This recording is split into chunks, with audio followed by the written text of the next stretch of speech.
A very warm welcome to everybody. I'm Purvangi Shah, part of the business banking team of HSBC, and I would be your MC for today. It gives me immense pleasure to welcome you to our podcast featuring the third and the final episode of Road to Recovery series. We are very well aware of the famous saying, health is wealth.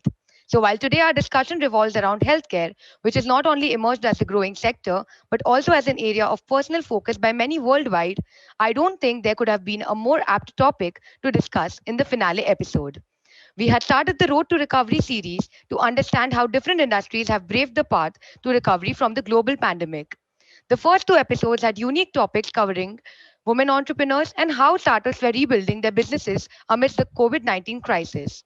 In the concluding episode, we will learn more about how COVID 19 was a game changer for key health tech players in India that developed innovative ways to plug gaps in the health tech services sector.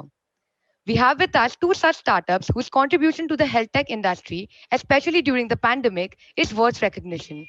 They are proved to come out as the COVID warriors in these tough times, adding value both to the industry and to us at a personal level. Let me also take this opportunity to invite the speakers for today. Our first guest speaker for the day is Prashant Warrior, co founder and CEO at Cure.ai.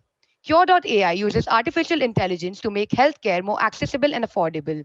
The aim is to leverage deep learning effectively to diagnose disease from radiology and pathology imaging and create personalized cancer treatment plans from psychopathology imaging and genome sequences.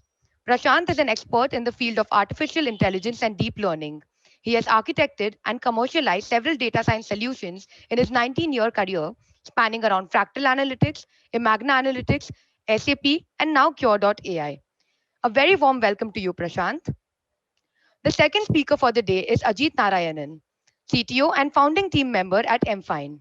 Mfine is an on demand digital primary healthcare platform which offers professional diagnostics and healthcare checkup services that can be availed from the comfort of home. With the help of Mfine, users can instantly consult doctors online and get health checkups at home, all through the click of a button. Ajit, with more than 2 decades of experience in product and engineering, has built several products and platforms in e commerce, mobile, consumer internet, healthcare, energy, and integration.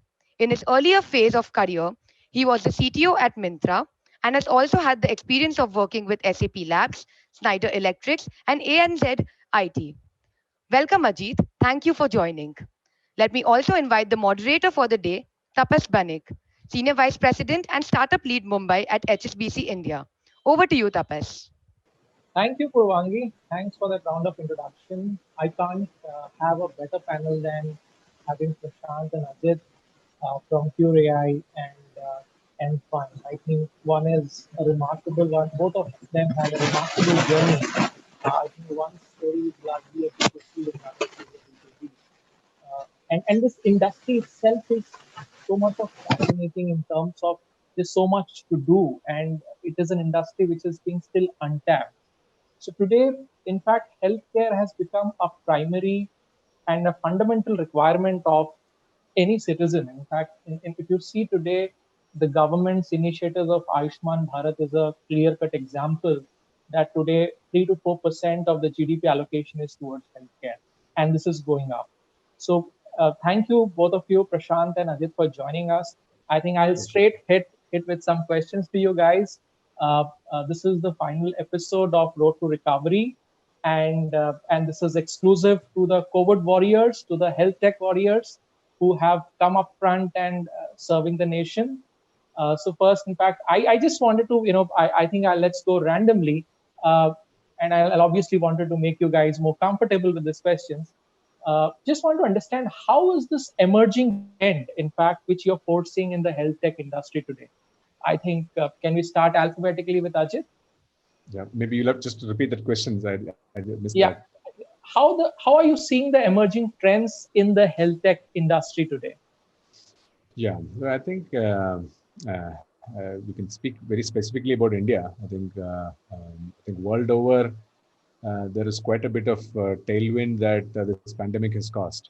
But I think it is, it's important to note what is going on currently in the country. I mean, Step back a little bit, if you really look at the healthcare delivery, the entire delivery itself of primary, secondary, tertiary healthcare is a broken piece in India, right? It's been suffering all this while. Access and quality of healthcare was always a problem in India. Now, there are a couple of things that are happening very actively, and more so, I think it is somewhat pushed along by the pandemic as well. So one is the the emergence of mobile internet and mobile access to a lot of Indians, right? So data and access to internet is now a commonplace for most of India, right? We have one of the cheapest in terms of data costs worldwide.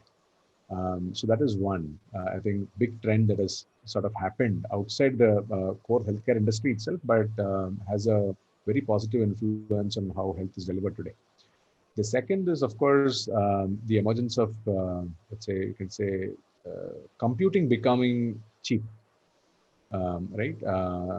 If you look at the growth of compute power over the last, 5 to 10 years, tremendous, right? I mean, you have an extremely strong computer sitting inside of your everybody's mobile phones and so on.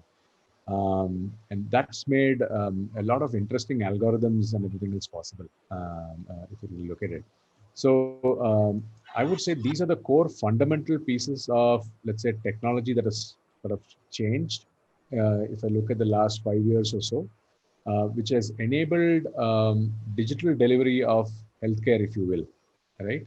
While India does not have a very strong backbone of healthcare infrastructure across the country, what we definitely have is a data and compute infrastructure which is already there.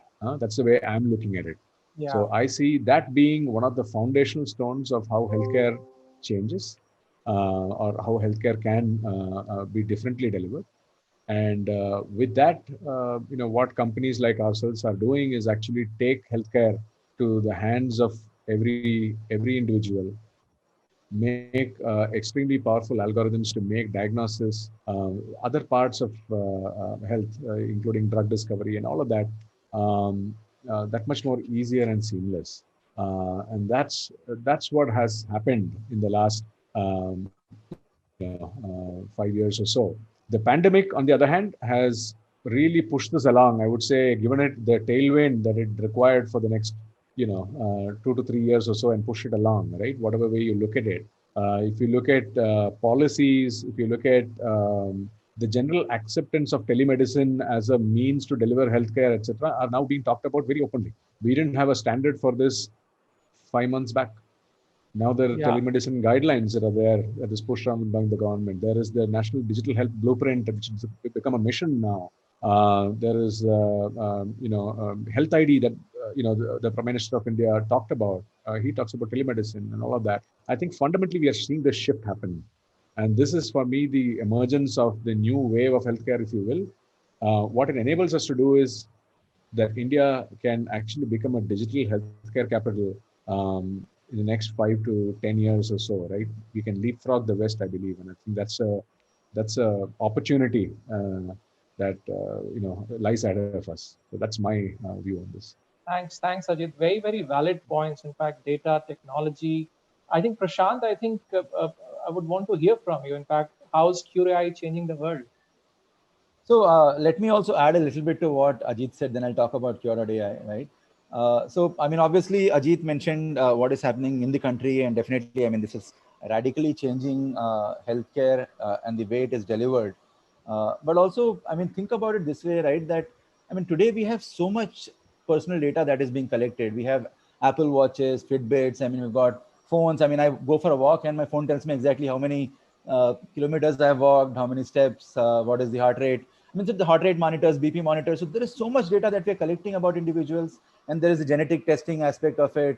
There is also biochemical monitors, which can actually go into pills you can swallow, which can actually tell you composition of the abdomen, stomach, and so on. So I think there is a lot of data that we'll be adding to what we currently have, and it is not going to be, a doctor is not going to be able to review all of that data and infer anything from that, right? That is not going to be, that's not possible. There is just too many data points, right? I mean, you cannot look at your Fitbit history and figure out exactly where you were, what you were doing. The algorithm is doing that for you. So I think what we'll see over time is that as we get more and more data about us around the world, I mean, if you look at a country like Kenya, they have a smaller number of radiologists than just one hospital in Boston. Imagine, I mean, so you're talking about a whole country and you're talking about one hospital in Boston, and they have a smaller number of radiologists. There are countries in Africa where there are 1 or 2 radiologists, I mean, overall for the whole country. And if you look at India, we have got about 15, 20,000 radiologists, and compared to US, which is about 40,000, right? And the population is 1/4. I mean, basically US population is 1/4 of India's population. So I think there is a lack of quality radiology around the world, and that reflects in how images are being read, right? And if you look at that radiology, the hierarchy as well, you've got MRIs, you've got CT scans, you've got X-rays, right? And X-rays are the lowest imaging modality, and they're taken everywhere. I mean, there are billions, probably somewhere between 500 million to 1 billion X-rays taken annually around the world. And there is not a lot of attention given to reading that properly. So if you look at India, lots of places, X-rays are not read at all.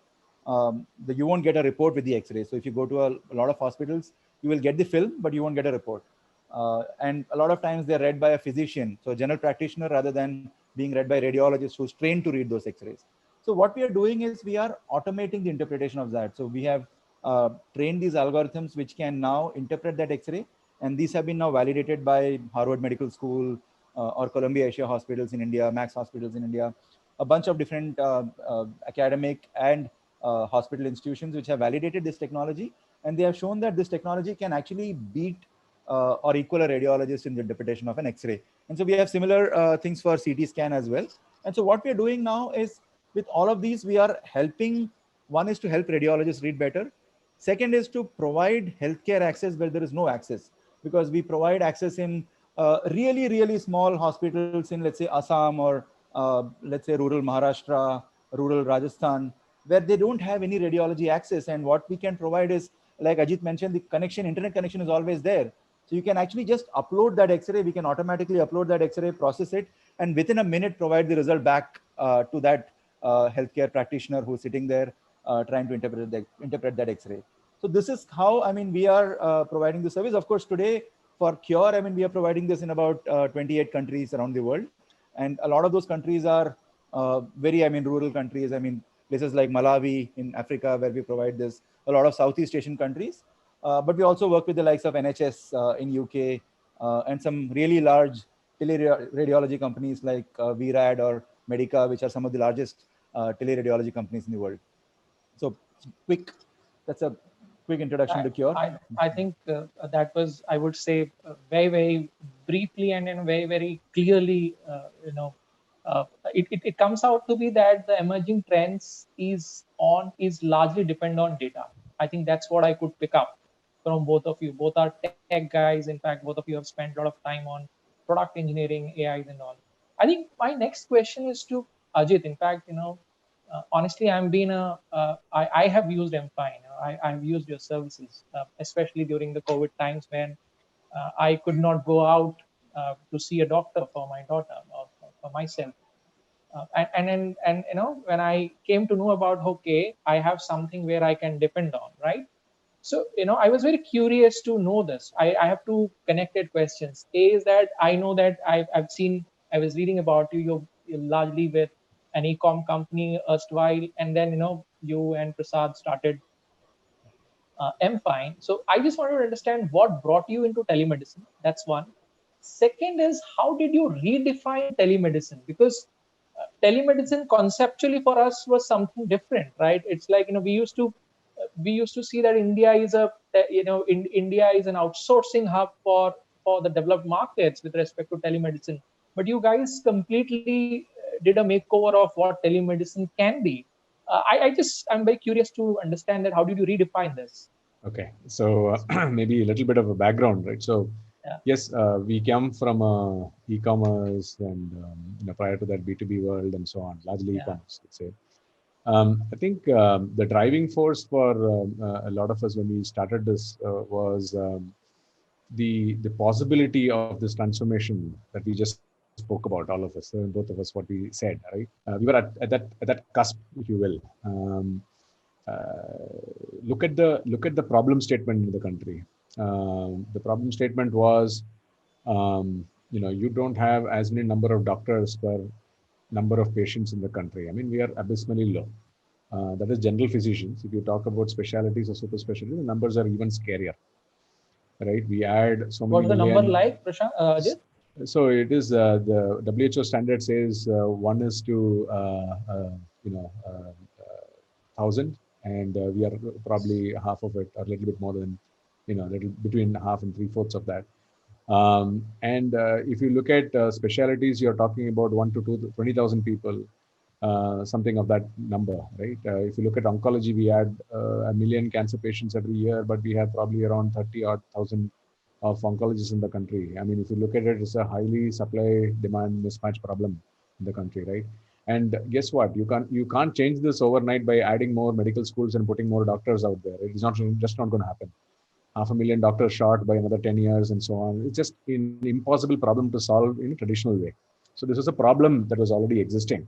And for us, the ability to create that impact was one of the driving factors, saying that, oh, look, there is a problem, and there is also technology that is about transforming. E-commerce had already shown that mobile, internet, data, all of this is actually there. So the question of marrying these two was the obvious choice for us, and we said there is a way to transform healthcare, right? So that's where we stepped in. Now, our goal is to actually in MFine was to solve 3 problems of healthcare. One is access. We just discussed that, which is how do I get to see a doctor? That's the first problem that most of India has. Second problem is, even if I manage to get to see the doctor, how do I guarantee some clinical outcomes for that patient? Yeah. Are there protocols? Are there standard ways of giving care? None, right? So how am I guaranteed of quality? So this is the second problem. Third, if you look at healthcare experience today, it is completely broken, disconnected, right? Acute problems, you go to some doctor. Then so from chronic conditions for your parents or somebody else in your home, you go to somebody else, unconnected. For yourself, you go to someone else, unconnected. You go into a procedure or something into the hospital, your reports are lying here and there, and all of that, right? The entire experience is, completely broken. Nothing that ties it all together. Data is all there, but nobody ties it all together. And the consumer experience is really bottom, right? You don't have any, I would guarantee you that you dislike coming in contact with the healthcare system, right? We all dread it. We all want to stay away. So that's the third problem we want to say. Actually, there is a possibility of creating a continuum of care for most users, most patients, and make that delightful also. So these are the 3 problems that we went after. So telemedicine for us becomes one of the channels of doing it. It is not that we went ahead and said, oh, we'll transform telemedicine.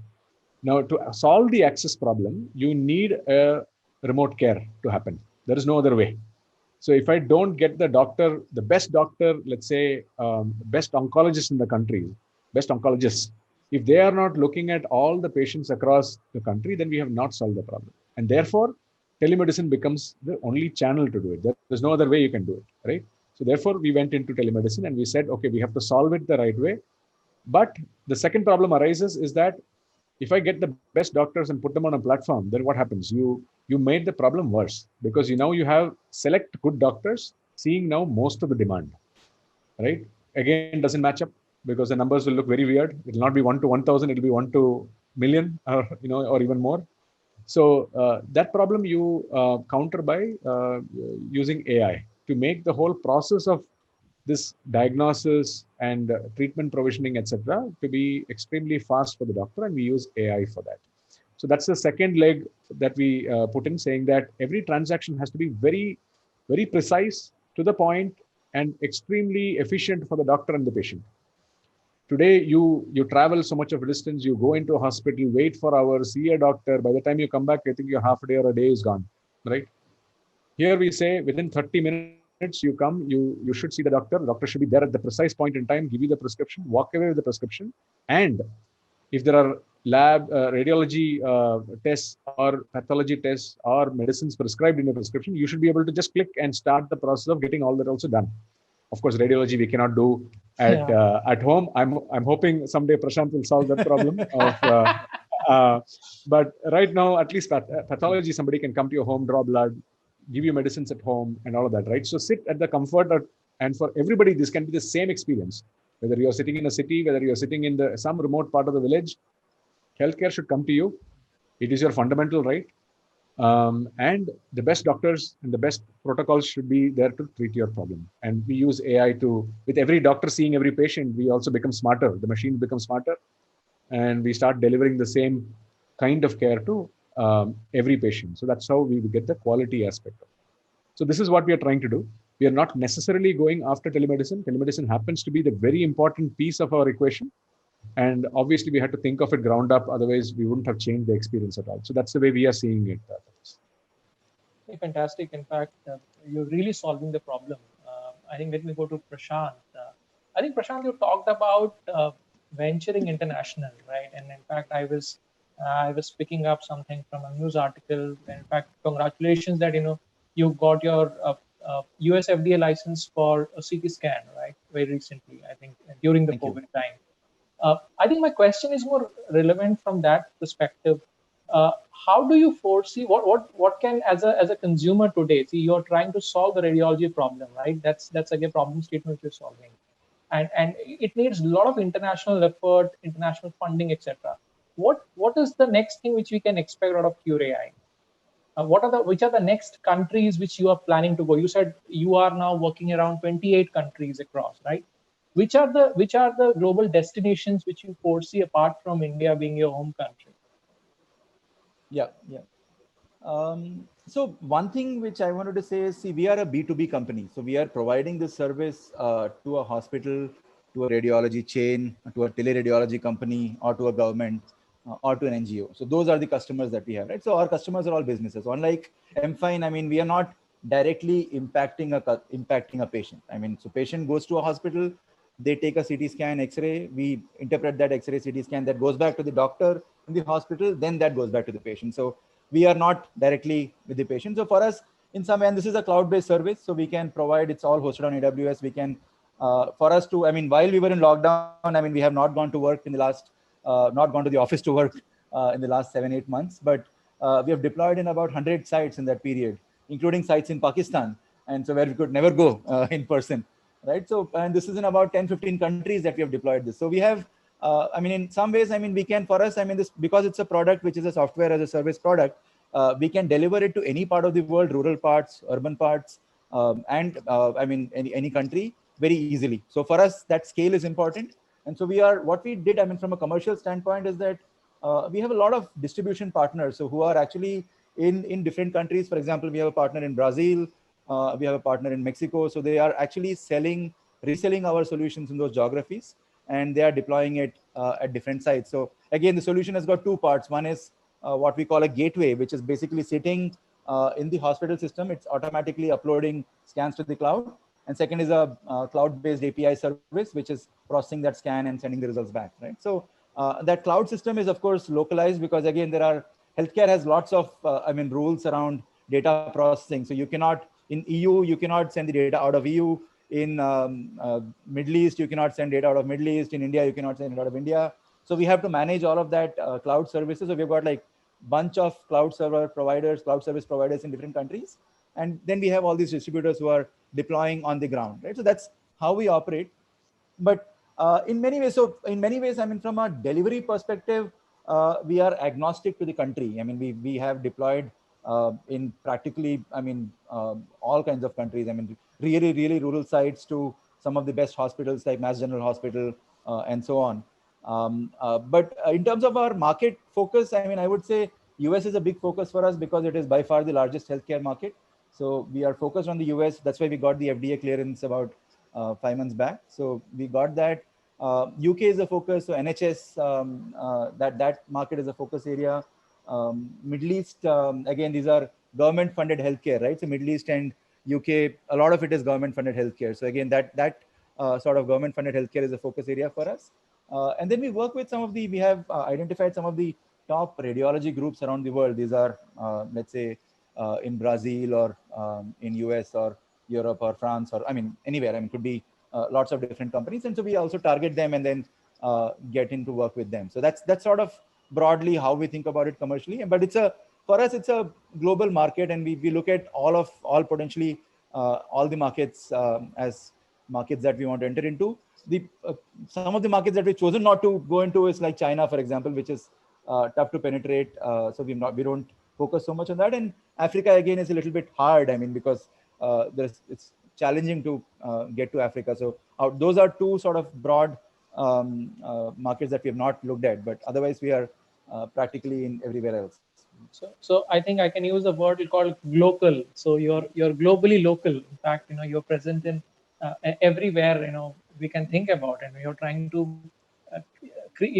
reduce the differentiation in terms of an outreach of a medical product. I mean, one more thing which is right. I mean, I think COVID has also helped us a lot, because finally it's global right now. If I'm sitting here, I'm talking to you. I mean, I don't know, you're probably in Mumbai or not. I don't know if you're in Mumbai. But whether you are in San Francisco or Tokyo, it doesn't matter. I mean, you'll be having the same conversation. And so in some ways, I mean, because of this, I used to travel like crazy. I mean, about a year back, and now that has gone down to zero, and I can do the same amount of business sitting here, not having to spend that much time on travel. So I think it is being more local, as you said, right word.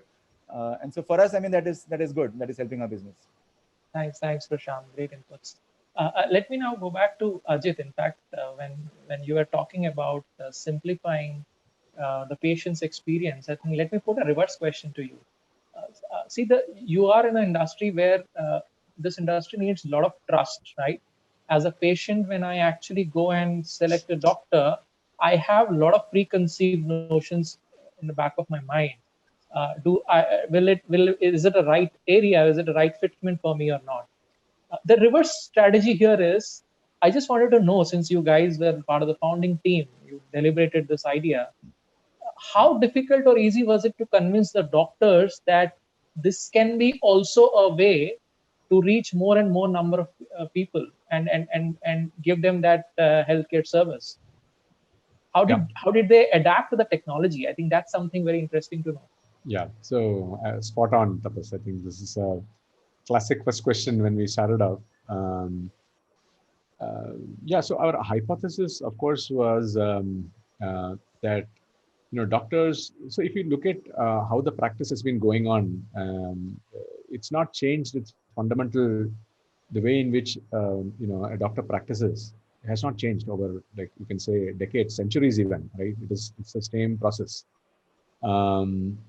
Now, there has also been, and we've also seen advent of EHR systems and whatnot, and decision support systems, etc., and all of them having, like, I can say, spectacularly failed, right?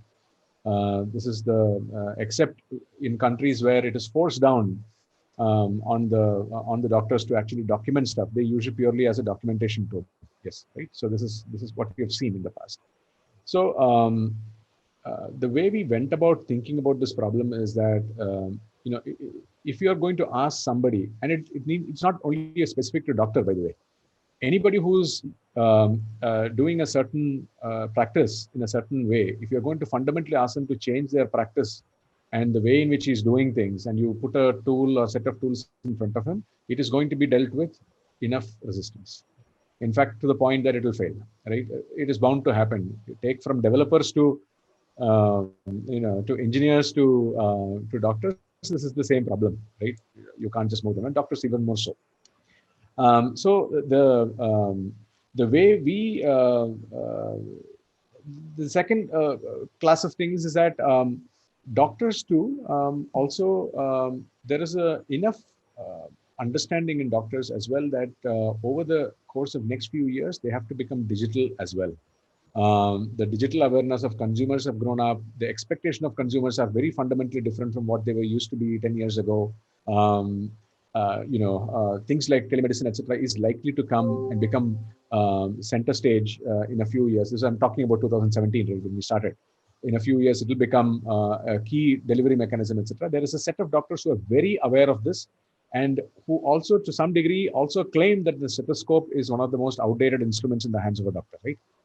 These are said by the doctors themselves. There is that class of doctors. And then there are, of course, what I call the laggards in any user community. This is the case, right? People who are a little bit more wary about new technologies and everything else. So the way we address the problem is that One, if you build the right product where you don't fundamentally change too much in the life of a doctor or the user, then the adoption becomes whether they use it or not becomes a non-obvious. I mean, it just obviates the question entirely. It doesn't matter anymore. What is the doctor looking at? Doctor is saying, look, I want to have the most up-to-date information about the patient so that I can make the right decision, and I can finish and I can see more patients over a period of time. I want to be able to help more people in that limited time that I've got. So if you solve this, tool or no tool doesn't become a problem in between. Data entry, no data entry, EHR, no EHR, etc., goes out of the window, right? It's a non-obvious. I mean, it's no longer existing. So our product was built in exactly this fashion. So we built it in a way that doctors actually do nothing but just click a few items here and there on their screen. Before the case comes to them, all of it is pre-recorded, case summary is made, a differential diagnosis is given, a treatment plan is also given, all prepared by the machine, and a set of doctors that we also have on our rolls, right? So before the doctor sees the case summary, everything is prepared. Data entry, all of that is no longer a problem because it's all pre-captured either by the bot or by the patient. Patients, by the way, are extremely okay to give all the information they need when they're coming for any consultation. They will not have any problem doing so, right? So you take the problem and give it to another participant in the equation, the problem goes away from the doctor. So for us, the doctor he's using the tool, and today the question is quite different. If doctors don't see that summary in its fully crafted form, they are annoyed. They're annoyed that, oh, why is it not there? Right? Why is the differential diagnosis missing for these kind of cases? Oh, what can you do? Right? So this has become the problem, as opposed to saying, I want the tool, don't want the tool, I don't want to use it, etc., etc. Right? So it's not affecting their daily routines, and that is what actually brought up, you can say, that trust in the system, that okay, this helps me, as opposed to me having to help the system is actually helping me, right? So that's the way we crafted the product, and the way we attacked that problem statement that you talked about. I mean, very interesting to see. Interesting to see the doctors are thriving on technology. Doctors are thriving on those reports which your chat box provides, taking the inputs from the consumer. Excellent. Right. I think I'll go back to Prashant. In fact, Prashant, I know that you have actually ventured out to democratize healthcare. Okay, and I just wanted to understand this. Let the audience and the viewers today hear about how can we democratize healthcare, and how is Cure AI doing that?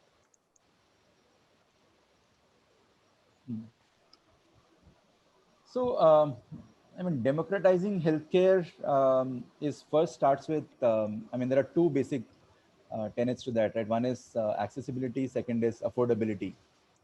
So you have to make healthcare affordable to a lot of population. And in fact, if you look at the US, I mean, look at radiology scans in the US, for example, an MRI in the US could be $3,000-4,000, super expensive. And if you are paying it through an insurance company, great. I mean, insurance company negotiates a rate, they might pay a smaller amount.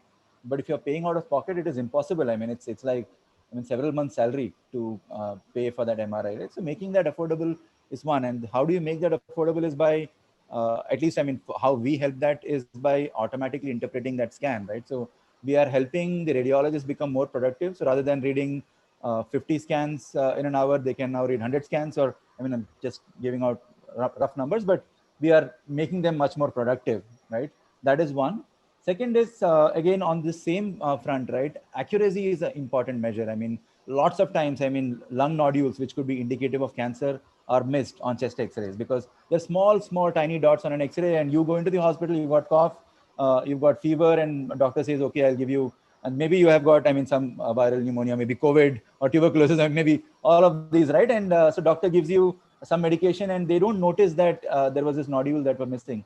And a lot of times lung cancer is missed that way. And lung cancer, if it is treated early, it can actually be treated. But if it is treated like late stage, we recently heard about Sanjay Dutt getting lung cancer. I mean, late stage lung cancer is very, very hard to treat. So you have to, I mean, treat it early. And being able to provide accurate diagnosis is the first step in treating that, in diagnosing lung cancer early. And that is what we're doing in many places, where we are diagnosing lung cancer early, diagnosing TB early by surveilling. So it's a surveillance model. So every X-ray that is read by a radiologist is also read by Cure. And then we identify, we say that, yeah, this could have been lung cancer, this could have been COVID, this could have been TB, and help provide that better quality of care. So that is the second thing that we are working on, and that is global. And third is accessibility, which I spoke about, right? So these are both related to affordability and quality of care. But the third is accessibility, which is that you want to be able to provide good quality radiology assistance to the rural parts of the world, right? And today, if you look at rural India, no radiologists. I mean, there are 15, 20,000 radiologists in the country. Nobody is going to go and work there. Nobody is going to go and work in a rural part of Maharashtra. They want to stay in Bombay, maybe Pune, Nagpur. I mean, that's about it. They will not go to rural Maharashtra. So if you are providing, but by the way, I mean, all of these government hospitals, even in rural parts of the country, have got X-ray machines. They sometimes even have CT scan machines, but there is nobody to read them. And so how do you provide that interpretation service in those places, right? How do you provide quality interpretation service in those places? And that is where we come in, because now, I mean, we can actually, through a very, very simple piece of software, we can deploy it within a few hours. I mean, we can deploy a system there which can automatically process that scan. And within a minute, we can tell you whether it could be TB or COVID or any other condition on the X-ray. And more importantly, when we look at stroke or trauma, so if you're looking at when somebody comes into a hospital with stroke symptoms, or they have had trauma, they have fallen down, and the doctor suspect that there could be a bleed in the brain, you would actually take a CT scan, because you want to get that scan done faster. If you take an MRI, it will take you about 30-40 minutes. A CT scan can be done in less than a minute, right? But then what happens a lot of times is that CT scan is taken, but you're waiting hours to get that CT scan reported. And that is where we can come in. We say that, okay, I mean, this scan can immediately be reported. Within a minute, we can tell you whether there is a bleed in the brain, or maybe there is a stroke, or any of the other abnormalities that are there. And that message is sent out to the radiologist's phone as a telegram message or as a WhatsApp message. And so within a minute, I mean, if somebody comes in with a bleed in the brain, within a minute, a radiologist would get a message on their phone, and then they can report on that, and they can provide, I mean, whether it's surgery or an anticoagulant, whatever kind of treatment is provided to that patient, you can provide that immediately. So I think those are the three areas that we are working on, is to make access available all over the world, in the rural parts of the world, providing affordability by making radiology cheaper, by making radiologists more productive. And third is by improving the quality of care, by improving accuracy. I think that's awesome. In fact, this industry needs people like yours. In fact, I'm sure that this will bring down a lot of cost. I think the end consumers. I think that's something which the end consumer is looking at.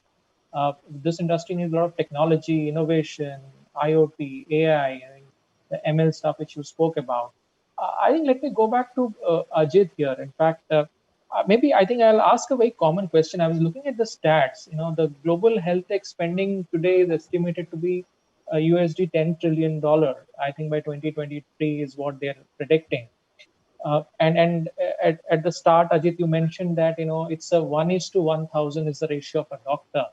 And some stats also say that there are 9,000 doctors against 25,000 primary healthcare centers in India. There's also a stat that India today, the health tech in India is around the startups which are working in health tech is around 3,000 plus. What is that message which both of you, because most of these startups are looking at you as a mentor or as somebody who can inspire. So what is that message which you want to give it to all those people who are aspiring to bring that gap, reduce that gap? I think this industry is going to take some time. Nobody has a magic wand to reduce the difference. But what is that you would advise the young budding startups? Yeah. So I think the problem space is so huge. I think there is room for not 3,000, probably even more number of players to come in and actually solve this end to end. Right? Healthcare is not either what we are doing or limited to what Prashant is doing, etc. Right? I mean, the entire spectrum is so wide that all of us have to focus on niche areas and then try to solve one problem after the other. So my advice is to find the problem statement. I think the most important thing is that, right? And of course, you can go after a problem statement which is already picked up by somebody, right? Obviously, you can do that because the demand is so Huge. immense. I think the focus would be number one: pick the right consumer problem or the problem statement that you're going after. Either it is on the doctor's side or on the provider side, hospitals, payers, or consumers, right? All of them have issues, right? Because the system itself is so broken, as we both spoke about. So pick that right problem and build the right product for it. I mean, I think this is the. I mean, of course, it sounds like a cliche saying that find the problem by build the product, but I cannot emphasize that enough because I think if the way you craft the product and build it makes or breaks the solutioning and the adoption and all of that, right? So I think spending that time crafting that solution, I think, is the most important thing. Hopefully, with the kind of interest that we are seeing in the healthcare sector, I think they will also see a lot of investment opportunities and everything else because it's a problem worldwide to be solved, not just in India problem. India, of course, the problem is multifold. But I think these are the two simple words of advice I can give. It is simple, actually. If you look at it, you don't need anything beyond just going to the basics and solving these two. I think there is bound to be success. So two keywords: right product, right problem statement. Prashant. I actually concur with what Ajit said, and I will maybe clarify it a little bit further because I feel like, I mean, problem statement is extremely critical, and you meet a lot of founders, a lot of startups who have not clearly defined what they're trying to solve. And when you have not defined what you're trying to solve, you don't have a solution. I mean, you have something which fits for everybody. So you have to clearly identify what is that key market, where are you going to focus on, right? And what is the problem, exact problem that you're trying to solve. And a lot of times that is not very easy and that is not clearly defined. I would say maybe 60-70% of startups have not that piece is not defined clearly. So I think defining that problem and defining your market is critical. So that requires a lot of time, a lot of patience, and clarity of thinking. You have to be thinking through those. And second also, which Ajit said, is about the product, right? And Ajit mentioned very nicely that how they integrated with the hospitals, how they integrated with the doctors and made everything so seamless for them, right? That seamless integration, seamless workflow is critical for success. And a lot of times, I mean, we build products out and especially people like I'm from a technology background, AI background. It feels easy that, okay, you build a product out and then why are people not using it, right? But then you have to design it in such a way that it actually seamlessly fits into the radiologist or the physician's workflow. And that is not easy. So you have to have that design thinking aspect as well. And I mean, it's a very, I mean, new term, design thinking, fashionable term, but the idea is simple. I mean, you're trying to think through the user and trying to think through how the user is going to use that particular product. And all of us have seen products which are very easy to use versus some things which are not very easy to use. Even so I think thinking through that piece is important. And what is the product you're building, and how are you delivering it on the field to the user? I mean, whether it's a doctor or whoever that is, and you have to think through that very clearly. So I would also say these are the two most critical things. And thanks, Prashant. You picked it up correctly. And when you have a moderator who is a banker and you picked up something on banking, I can't stop talking about it. Yes, in fact, you're one of the largest international banks in the world, and especially a very strong franchise in India. The online tech, so digital technology. In fact, we are one of those pioneer banks who pushed digital foray to the next level. As we speak, in fact, we have got product like Omni Channel, Omni Connect, which is actually helping a lot of B2B and B2C customers. So I think probably I can share glimpses of it with you guys separately. But with respect to the current discussion which we are having, I think we are coming close to the end of the podcast. I think this is quite a flipper round, I would say. I think here I will not ask a question. I will ask Ajit to ask one question to Prashant and Prashant to Ajit. I think I am not sure whether there are synergies which we can develop, but yes, it's all yours. Yeah, I have that question that I alluded to in my answer. Prashant, do you think there is ever a chance that radiology moves to point of care as opposed to? Is there ever a chance at all? You can dream. Maybe it is 10 years later, 15 years later, but I'd like It to is hear already that. happening. It is already happening. So you have seen the point of care ultrasounds? Yes. There is this Butterfly device called Butterfly Inc. It's a US based company. They have these ultrasound devices which are so small. I mean, they can fit it. They're like a razor. I mean, smaller than the razor. In fact, the razor that you use is smaller than that, and they automatically fit into your phone. I mean, so you can fit it into your phone, into an iPhone. Typically, I mean, I think they also have an Android version now, and you can, I mean, scan anybody, and it will automatically show up on the phone. And this is $2,000 right now, and it's becoming cheaper by the day. So there are more companies building that kind of a technology. Now imagine this, right?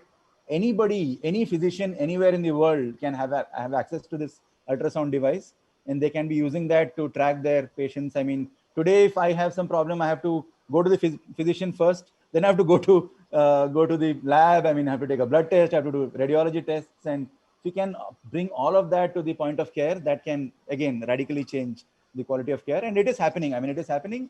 The challenge right now again is an AI challenge right now, because today, I mean, number of people who can actually read an ultrasound is very small. Out of all the radiologists, maybe about 1/4 or 1/3 can actually read an ultrasound or would want to read an ultrasound.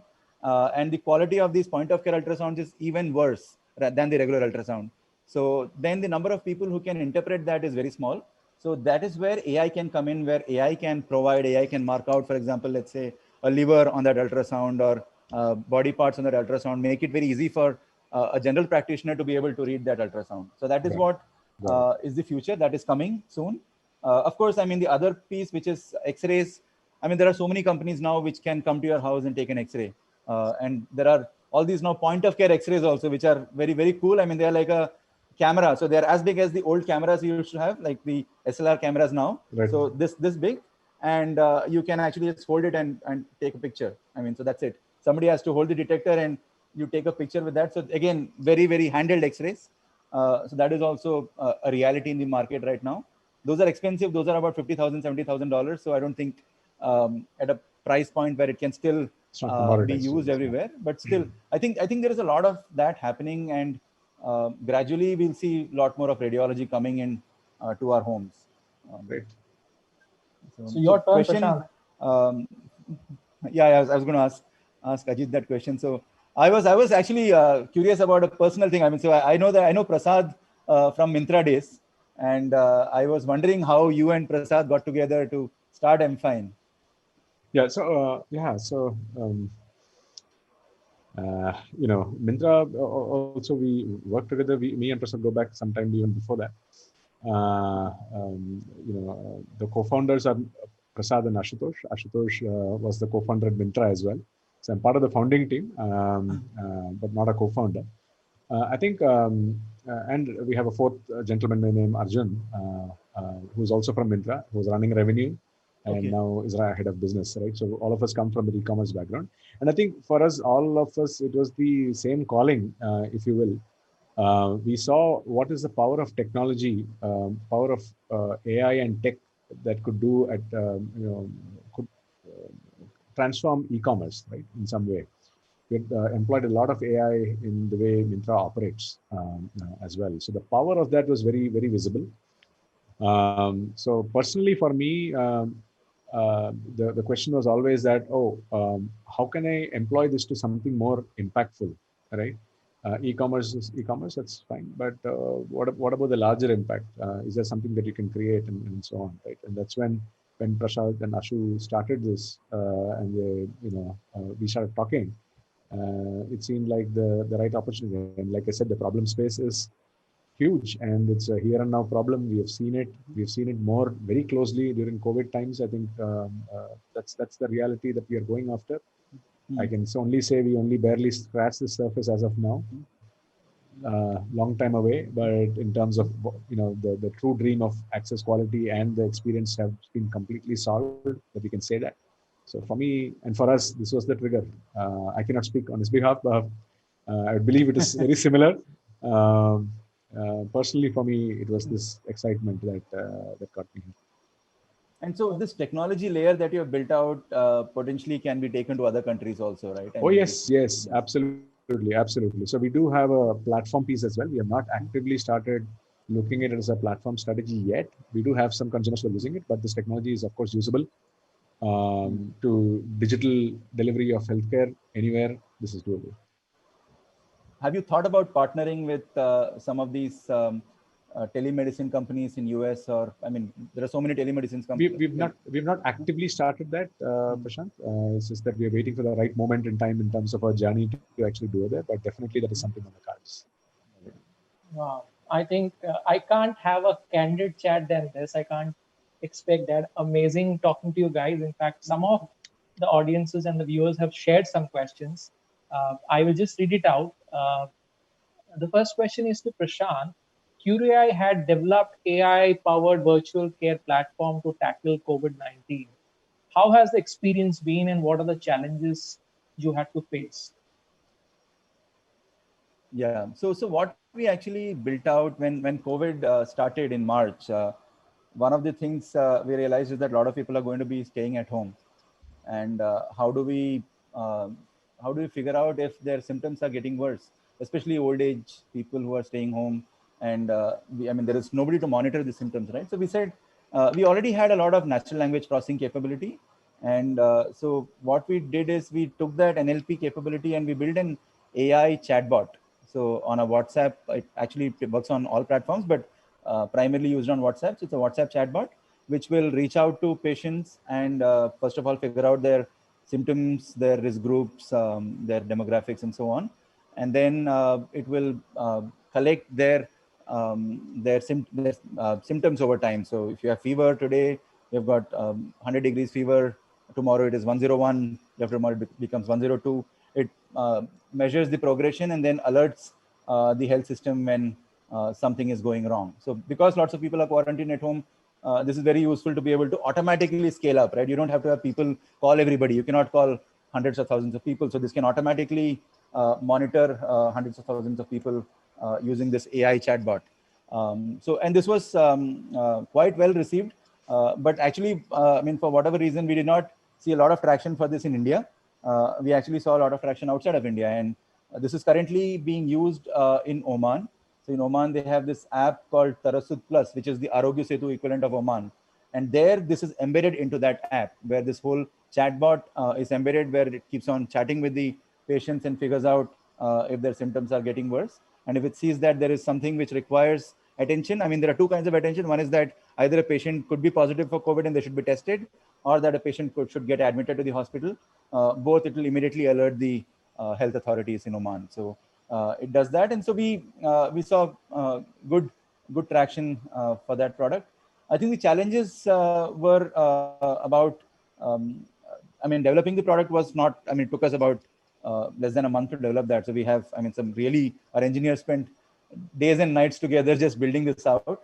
I think some of the challenges we faced were around selling this product, I would say. I mean, how do you integrate into the workflow? And again, like what we discussed earlier, right? You have to make that seamless, and you have to integrate. For example, in Oman also, we had to actually integrate that into the Tarasut Plus app, and that again is not trivial. So we had to do that. So I'll stop there. Yeah. Yep. Thanks, Prashant. I think the question to Ajit, I think this is very interesting to read. With the actor Sonu Sood coming on board, there has been an increased awareness about Empine's service offering. How important is to the company's success is the decision to have the right celebrity endorsement or the right set of partners with the right core product. I think this is largely related to branding. So yeah. Quite interested. Yeah. So these are like two sides of the coin, right? You cannot have one without the other. Let's just put it this way, right? I think, of course, the right problem and the right product is number one. You start there, obviously, right? I mean, you have to have that sorted out, like we just discussed. And, you know how to go about doing it. So that obviously has to be there. But now, if you don't have the right distribution of this product and the right way to market the product, then no matter how great the product is, it will have a certain life, and it will have its death also, right? I mean, if nobody is aware of it, then what is the point? of having built it in the first place and so on. Right? Although there is enough word of mouth, etc., will happen, etc., but you need to create that snowball effect. Snowball effect to happen, there has to be some amount of momentum that is to be built. So obviously, the brand, the marketing, the product marketing parts of it play a very critical piece, right? So therefore, you need that absolutely to be there. And the other thing is partners. I mean, you are talking about partners is a slightly different problem. It is not a Sonu Sood is a celebrity endorsing, but partnerships is where you look at channels of distribution of your product. Like for instance, in Prashant's case, this is hospitals and different countries and all of that. For us also similarly, we also go through hospitals and we'll go through other channels of distribution of the product and all of that. And all of them are absolutely important. The order in which is, of course, you build the product first, and then you have to think about all of this. And if you don't have the right mix of all, both of them, I think there will be failure. Absolutely. And for Sonu Sood, I think we also, he sort of became the messiah of a large group of Indians during that time. And I think in some sense, we saw that connect in terms of what we are also doing as a brand, that, that we want to care for people. And that is what we are going after. Care is our first priority and so on. And we found a obvious match in terms of the aura of the man and what we aspire to become and what we want to stand in minds of people. From the question, I can gather that was a good decision. And but like I said, I think both of them are absolutely key. Two sides of the same coin. It's a right product, right branding, and right team. I think if I have to merge all three together, you will tweak it, right? You'll have to keep tweaking it till you find it right. And I don't know if there is a perfect mix of all this. I don't think there is. I mean, there might be a better one, but perfect, I don't know. So I think tweaking it and chasing that, what is right, is the most important thing, I believe. Absolutely. I think thank you so much, gentlemen, Prashant and Ajit. In fact, I had a great time chatting around with you guys. I think this will be one of the best podcasts of this year. And let me also congratulate both of you for a tremendous amount of work which you guys have done during the COVID times. I think salute to your teams. In fact, that's very important in today's organization. I think the team is a backbone. I think exemplary. I would just use that word. And thank you so much. And wishing you and your family a happy Diwali, guys. Thank you so much. Pleasure.